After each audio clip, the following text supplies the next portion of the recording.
Good evening. This poem is called Sitting on a Bench in a Busy Mall by Marilyn McCarthy. Sitting on a bench in a busy mall. Sitting on a bench in a busy mall on a Saturday afternoon, watching strolling shoppers search for the perfect gift, introduces a special quality of comfort that exudes from a modern shopping mall its bigness, its vast spaces, the light from windows where windows do not even exist. It's so bright you can feel the brightness. It's like being on an operating table in the hospital, and over your head you can't see anything, but all you feel is extreme brightness, like if all your cells had exploded and you are just particles, composing the light universe. It's so bright you can see everything. You can watch the waters chip away at the submitting coastline. And it's so bright, you can see all the cars streaming and their exhaust emissions clouding up the air with flecks of brown. So bright you can see things infinitely small and expansively cosmic, like storms and clouds and exploding volcanoes. But no dinosaurs. They are gone.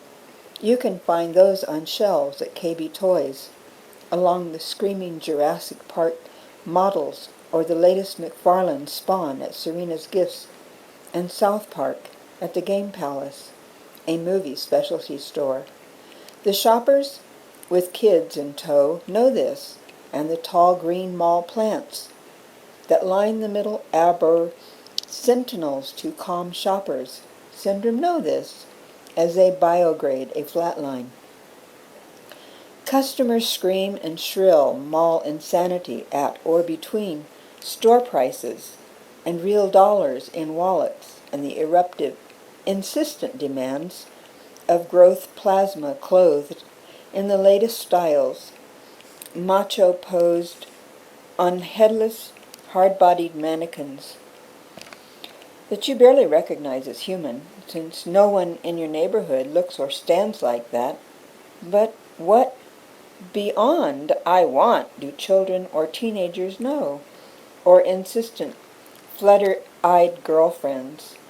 Or tight-cheeked gay couples pressing close, giving each other the eyes only for you, lost in their world of mellitus? The children know. Fast food toys, teenagers in the back seat,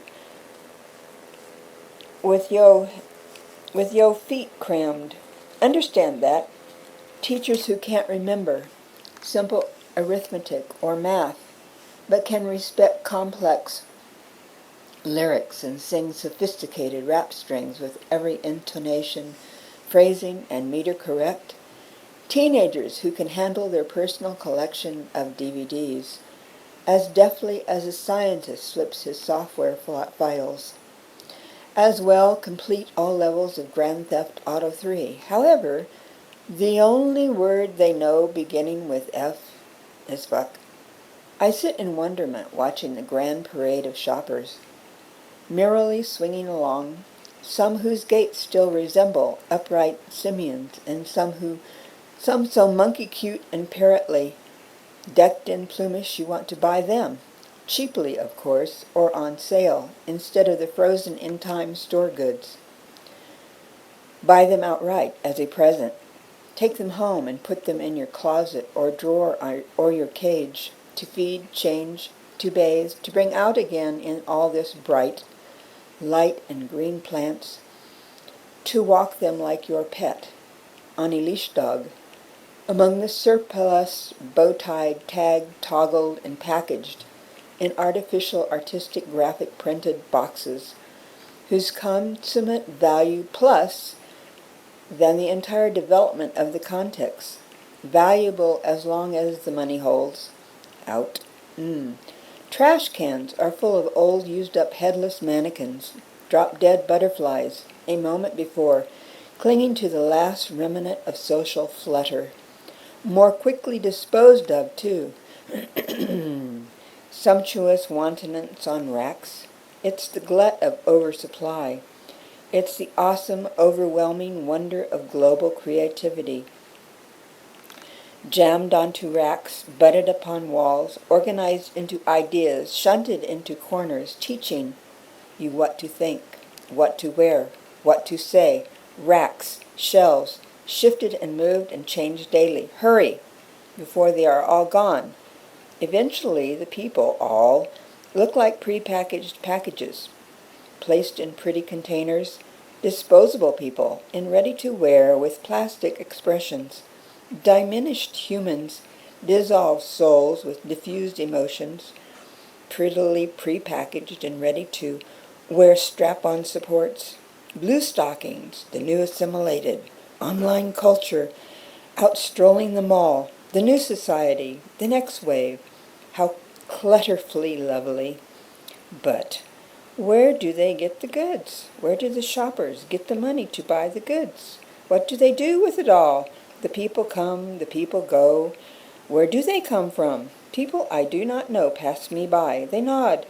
They genuflect a smile. I will never see them again. This moment, as they gently glide past me,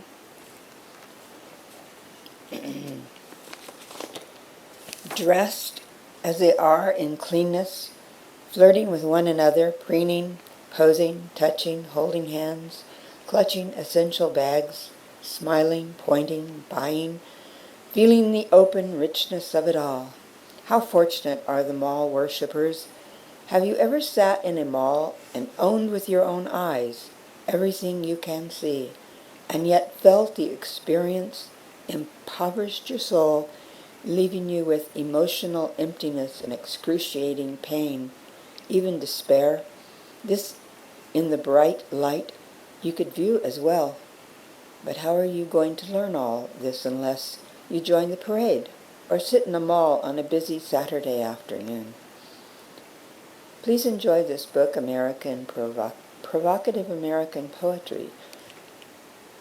You can purchase it at lulu.com. Thank you. Enjoy.